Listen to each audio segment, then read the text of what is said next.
இதோ மூன்றாவது ஒருவன் நட்சத்திரம் போல புறப்பட்டு வருவான். அவன் வந்து சிறிய கட்சிகளை தள்ளி அவன் மதில்களை தாண்டுவது போல தாண்டி ஒரு உயர்ந்த இடத்தை பிடிப்பான். ஆனாலும் மாற்றம் உடனே வராது.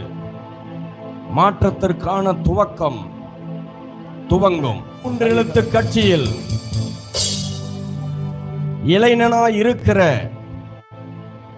நிதி என்று அழைக்கப்படுகிற அந்த சகோதரன் மேல் அவர் தலைமையில் ஒரு புதிய அத்தியாயத்தை துவக்குவார்கள். பெரிய மாநாடு நடத்தவும் இளைஞர்களை சேர்க்கவும் அவன் தீவிரமாய் செயல்படுவான்.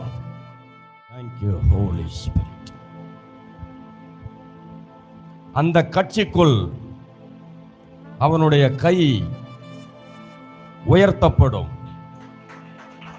சீனியர்கள் எல்லாவற்றிற்கும் மேலாய் அவன் தன் குடும்பத்தின் அதிகாரத்தின் நிமித்தம் தன்னை மேலே உயர்த்தி கொள்ளுவான். Thank you, Holy Spirit. கர்த்தர் என்னோடு 2007 வெளிப்படுத்தி பேசினார். நீங்க இந்த ரெக்கார்ட் கட் பண்ணி வைத்துக் கொள்ளுங்க. என்னோடு தேவன் பேசினார். தமிழ்நாட்டிலே இந்த பெரிய 2 கட்சியினுடைய பின்புலம் இல்லாமல், தெளிவா புரிஞ்சு கொள்ளுங்க, அண்ணா திமுக திமுக இல்லாம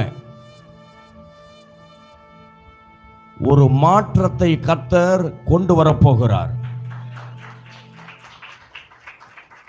அந்த மாற்றத்தின் பொழுது ஒரு நபர் கர்த்தர் துல்லியமா என்னோடு பேசினார். நான் இப்ப சீக்கிரட்டா சொல்றேன். ஆண்டவர் என்கிட்ட சொன்னார், நான் சொல்லும் பொழுது நீ அந்த நபரை சந்திக்க வேண்டும். நீ அந்த மனிதன் தலையின் மேல் அபிஷேக எண்ணெயை வைத்து உன் 2 கைகளை வைத்து அவனை ஆசீர்வதிக்கும் பொழுது அவனுக்கு முன்பு நான் வாசல்களை திறப்பேன். இது தீர்க்கதரிசனம்.